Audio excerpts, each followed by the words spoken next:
الفاتحة. أعوذ بالله من الشيطان الرجيم. بسم الله الرحمن الرحيم.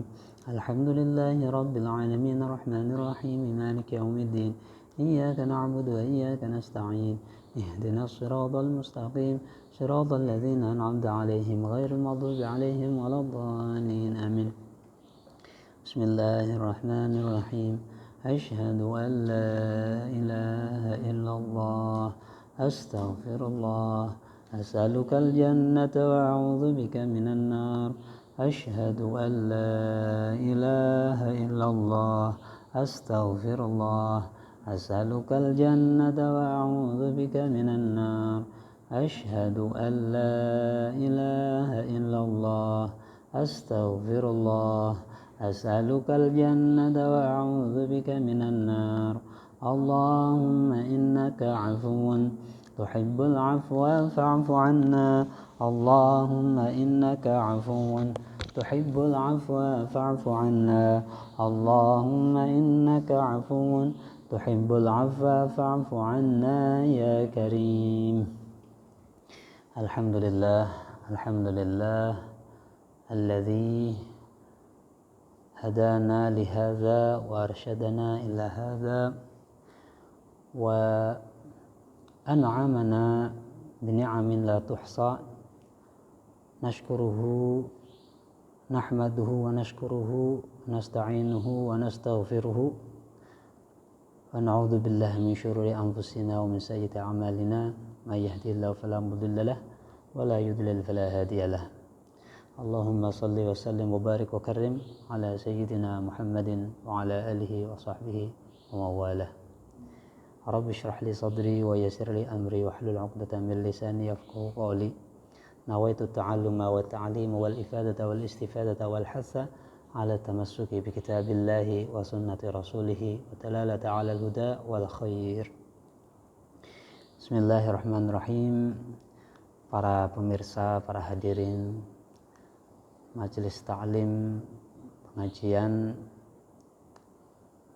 Tibyan fi adabi hamalatil Quran yang senantiasa dirahmati Allah Subhanahu wa taala.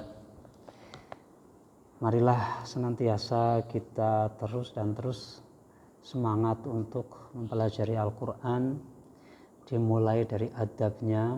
Ini sebuah permulaan yang terbaik. Kita mempelajari adab bagaimana kita mengkaji Al-Quran dan juga bagaimana memilih siapa yang pas untuk menjadi pengajar Al-Quran. Nah, itu penting untuk kita. Sangat baik apabila kita mulai dengan belajar adab hamalatil Quran. Nah, nanti mencakup keseluruhannya, semuanya dimulai dari Al-Quran. Bahkan peradaban Islam yang luar biasa juga dimulai dari Al-Quran. Menjadi bukan sekedar inspirasi, tapi pegangan hidup yang sesungguhnya. Bacaan yang sempurna, pedoman yang sempurna. Al-Quran. Bismillahirrahmanirrahim. Sekarang kita masuk kepada fasal pembahasan tentang adabid dukhul ila majlisil ilmi. Tata krama atau adab memasuki majelis ilmu. Wa yadkhulu ala syaikhi kamil khisal. Hendaknya seorang murid memasuki majelis ilmu dengan tampilan yang sempurna. Adabnya, pakaiannya rapi, mutanazzifan kama dzakarna fil muallim. Rapi dan juga bersih. Mutatahhiran musta'milas siwak. Nah, ini kadang kita banyak termasuk saya ini kalau memakai siwak itu hanya beberapa kali, nanti malas lagi, malas lagi. Sebagian orang malah ketika tidak dibiasakan itu, wah siwak itu baunya nggak enak, perut saya sakit kalau pakai siwak gitu kadang-kadang. Padahal ini Masya Allah, siwak ini adalah satu sunnah yang sangat-sangat dianjurkan oleh Nabi. Bahkan Rasulullah SAW, ini karena ilmu jadi saya sampaikan, ini termasuk menampar diri saya sendiri. Laula an asyqa ala ummati la amartuhum bisiwak, kata Rasulullah. seandainya tidak memberatkan umatku maka aku perintahkan siwak, saking wajibnya. Nah, tapi karena nampaknya berat sehingga tidak diwajibkan. Nah, tapi kesunahan bersiwakan itu di mana-mana ada, di sholat, di wudhu, mengaji, membaca Quran, mohon maaf suami istri, semuanya disunahkan bersiwak saking pentingnya. Membersihkan mulut dengan siwak. Dan memang kandungan di kayu siwak itu ada kandungan tersendiri, secara medis sudah diteliti berkali-kali, memang itu beda. Dan banyak dibuktikan di orang-orang Arab ketika bersiwakan itu banyak sekali kuli-kuli dari Yaman terutama, mungkin yang pernah haji atau umroh, itu tenaganya bisa kuat banget. Itu kalau ditanya kok bisa kuat, ya karena selalu siwakan. Jadi siwak itu memang benar-benar luar biasa. Meskipun tujuan utama dari siwak itu membersihkan mulut, menghilangkan bau-bau tak sedap, sehingga bisa diwakili dengan bersikat gigi dengan pasta. Gitu. Namun demikian tetap menurut medis kayu siwak itu memang dia mempunyai nilai lebih gitu. Dan itu yang selalu dilakukan oleh Rasulullah SAW. Dia bisa menguatkan hafalan, menyehatkan tenaga, membersihkan mulut, dan lain sebagainya. Sangat banyak manfaatnya. Nah, ini disunahkan untuk bersiwakan ketika akan mengaji. Farighul qalbi minal umuri syaghilah. Usahakan ketika mengaji, kosongkan hatimu dari berpikir selain ilmu. Wa la yadkhula bighairi istidzanin idza kana syaikhu fi makan yuhtaju fihi lil istidzan. Dan apabila ingin mengaji kepada satu syekh, maka hendaknya izin terlebih dahulu. Nah, ini tradisi ini juga banyak yang hilang. Mestinya seorang wali murid itu memasrahkan kepada seorang guru. Jadi bahkan kalau guru-guru kami itu mengajarkan, dan guru-guru kami juga melakukannya, bukan sekedar mengajarkan tapi melakukannya, ketika mereka menitipkan anaknya di pesantren, maka mereka menyatakan juga sebagai santri. Nah, jadi orang tua walinya pun menjadi santri dari syekhnya gitu. Dan guru-guru kami begitu. Guru kami yang ilmunya sudah tinggi sekali, sudah itu sekali, tapi kalau di hadapan guru anaknya, dia langsung tunduk. Walaupun secara level keilmuannya itu di atasnya guru anaknya, itu langsung tunduk. Itu sudah menjadi tradisi di pesantren-pesantren, nah, terutama yang mempraktekkan ini paling banyak di Jawa Timur ya. Jawa Tengah itu ya, yang Jawa Tengah yang dari pertengahan Jawa Tengah ke timur. Kalau pertengahan Jawa Tengah ke barat itu sudah tidak terlalu tradisi ini dibiasakan. Wa an yusallima 'alal hadirina idza dakhala wa yakhussahu. Dan apabila misalnya telat, sudah banyak orang, artinya sebaiknya mengucapkan assalamualaikum pada yang lain. Ya, tentunya salam yang jangan keras-keras, takut mengganggu. Wa yusallimu alaihi, dan mengkhususkan bersalam kepada syekh. Wa yusallimu alaihi wa alaihim idza sarafa. Kama jaa fil hadits falaisatil ula ahaqu min atsaniyah. Ini yang sering dipakai kalau salam itu ucapan yang pertama paling mulia, sehingga jangan mengucapkan yang lain sebelum salam. Tapi ya enggak wajib lah, enggak wajib. Karena banyak guru-guru kami juga ketika akan mengucapkan salam tuh mengucapkan bismillah terlebih dahulu. Tapi sebenarnya lebih sunnah itu langsung assalamualaikum. Dan assalamualaikum itu lebih utama yang menyalami terlebih dahulu dibanding yang menjawab. Pahalanya lebih besar yang mengucapkan terlebih dahulu dibanding yang menjawab salam. Wala yatakhatta riqaban nas, dan jangan melangkahi orang lain. Jadi misalnya di majelis taklim, datangnya terakhir, ya duduknya di belakang. Jangan menyalip atau melangkahi yang lain ke depan gitu. falyajlisu haitsu yantahi bihil majlis, tapi duduklah di ujung. Illa an ya'dzana lahu syekh fi taqaddum, kecuali memang syekh mengajaknya untuk ke depan. Hai kamu sini, duduk sini gitu. Kadang sebagian santri itu kan disuruh untuk memijat, atau kadang sebagian itu jadi asisten pemegang kamus. Seperti Mbah Najih itu selalu kalau mengaji itu ada santri yang selalu pegang kamus. Kamusnya kan gede-gede, banyak. Ada kamus Munjid, kamus Munir, kamus Munawir, kemudian kamus apa itu yang gede-gede itu. Nah, nanti kalau menjumpai lafaz-lafaz tertentu yang artinya bisa banyak, lah nanti diperkuat dengan membuka kamus itu. Nanti ada asistennya. Coba buka di kamus ini gitu. Nanti makna yang terkuat. Dan itu menunjukkan beliau bahwa sangat hati-hati di dalam memaknai sebuah redaksi. Meskipun ilmunya sudah setinggi itu, tapi beliau untuk hati-hati itu tetap selalu memegang kamus.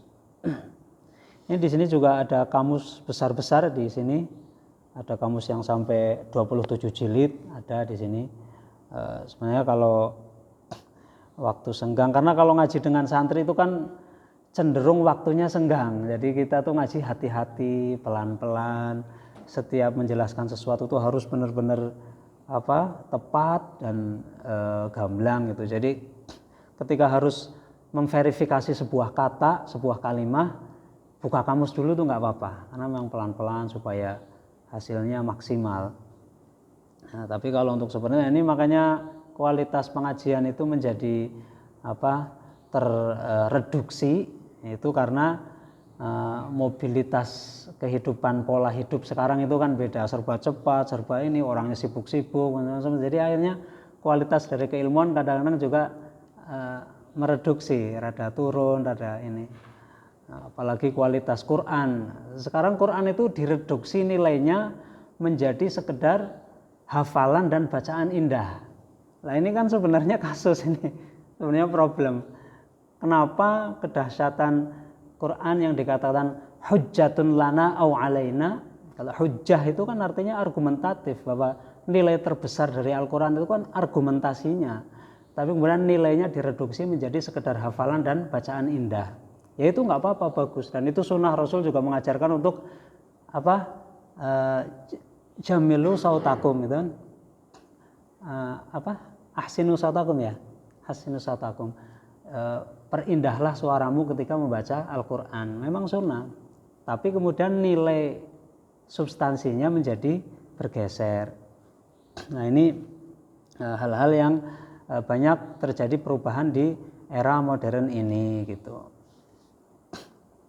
Nah, tapi ya nggak apa-apa, justru ketika seperti itu ya sesuai dengan zaman, dan nanti bagi kita yang masih menyempatkan waktu seperti ini kan luar biasa. Jarang sekali orang sekarang yang mau menyempatkan waktu untuk melakukan duduk-duduk seperti ini. Itu kemudian menjadi istimewa gitu. Alhamdulillah gitu. Menjadi istimewa, kita mendapatkan taufik dari Allah Subhanahu wa taala.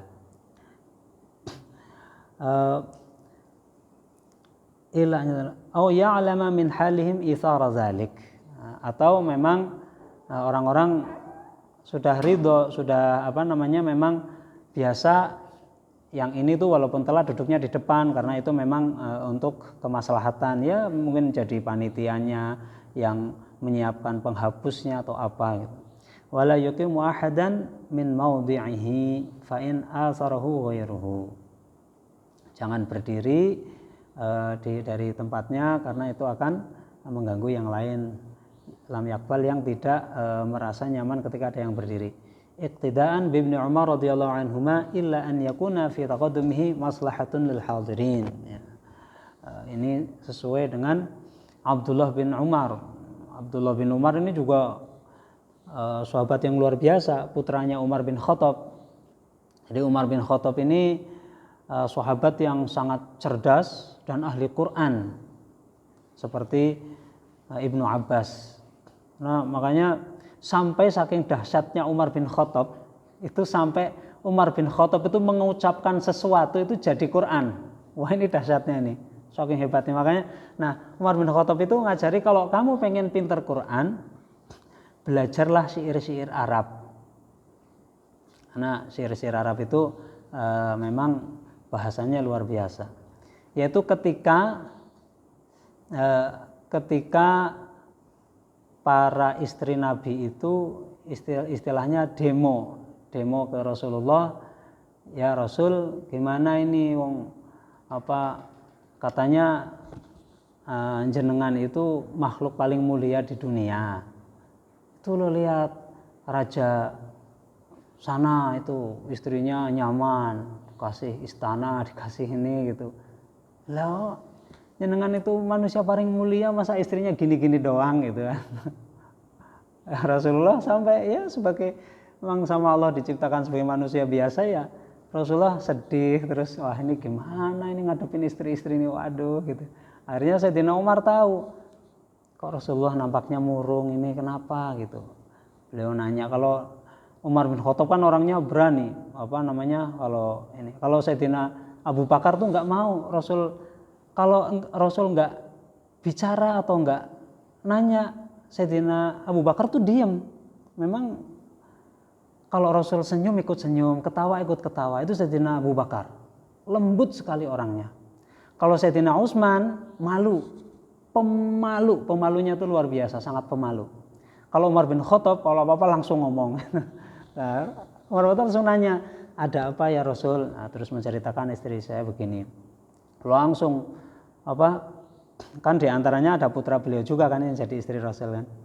Didatengin, langsung diucapin kata-kata, itu kata-katanya itu jadi ayat Al-Quran yang gimana, yang qanitatin hasan gimana?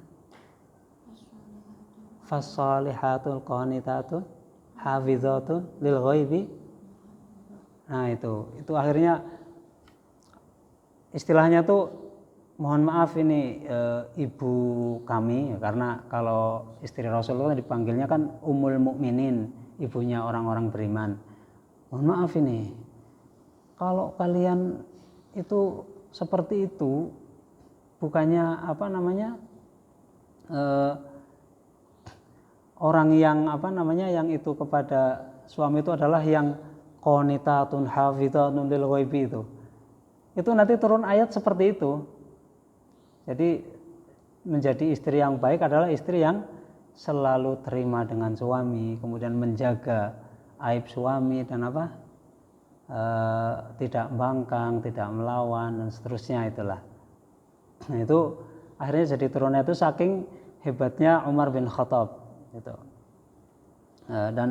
Dan akhirnya ketika dijawab itu, wah istri Rasul pada nangis semua. Dan masya Allah itulah Umar bin Khattab ya. Nah ini anaknya Umar bin Khattab itu mencontohkan bagaimana dia ketika mengaji, dia itu selalu rapi dan santun, kemudian adabnya dijaga di depan hadirin, dan beliau itu maju apabila memang disuruh oleh gurunya. Kalau tidak disuruh ya datang terakhir, harus duduk di belakang. Ini mengikuti kepada putranya Umar bin Khattab. Au amarahu syah bidzalik wa la yajlisu wasatal halaqah illa li darurah wa la yajlu baina sahibain illa bi idznihima fa in fasaha lahu qa'ada wa dhamma nafsahu. Ya, jangan duduk di tengah-tengah kecuali memang dibutuhkan, atau duduk di antara dua orang di mana tempatnya sempit, kecuali memang tempatnya longgar. Nah, makanya disunahkan ketika membuat majelis taklim itu tempatnya yang longgar. Fi adabi talibil ilmi ma'arifaqihi wallahu a'lam. Ada pertanyaan? Cukup ya? Oh, monggo.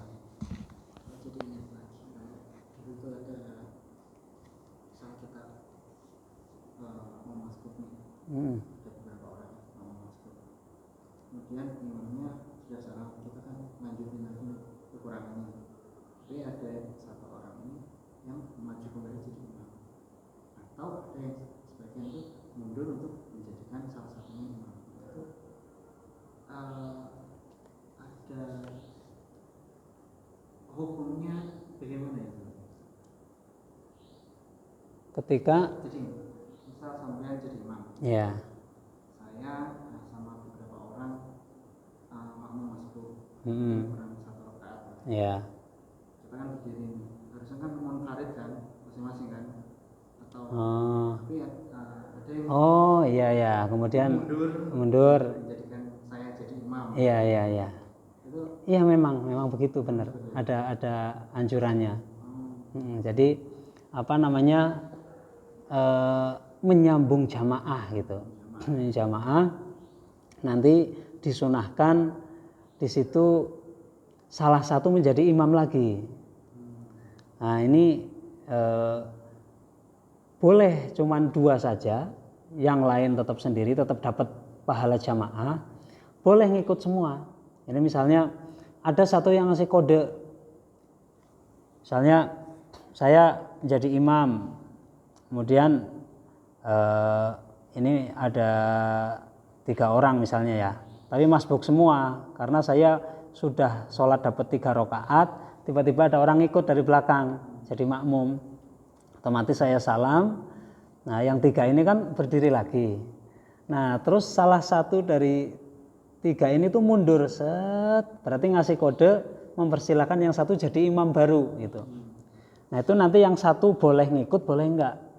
Jadi walaupun enggak ngikut, dia tetap sudah pahala jamaahnya dapat ketika tadi dengan imam yang pertama.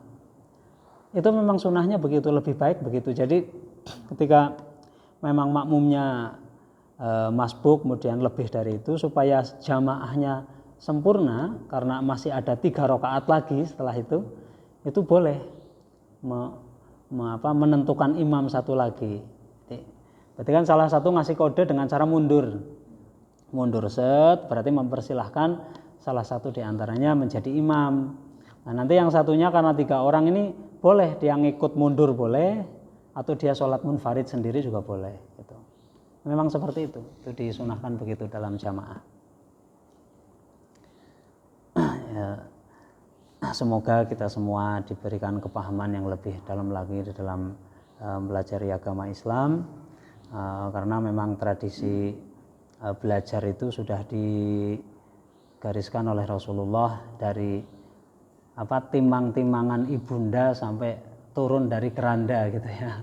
Jadi memang Rasulullah menganjurkan pada siapapun, dan para sahabat pun yang sudah sepuh-sepuh yang mereka tetap belajar, yang bahkan ada yang sudah 70 tahun menghafal Quran ini itu, memang belajar itu tidak ada henti-hentinya, namun ya sesuai dengan kebutuhan, nanti apa yang paling wajib dipelajari itu yang kita pelajari. Semoga kita menjadi ahli ilmu dan digolongkan kepada ahli ilmu, di akhirat juga kita digolongkan kepada ahli-ahli ilmu kekasih Allah Subhanahu wa taala. Wallahu a'lam.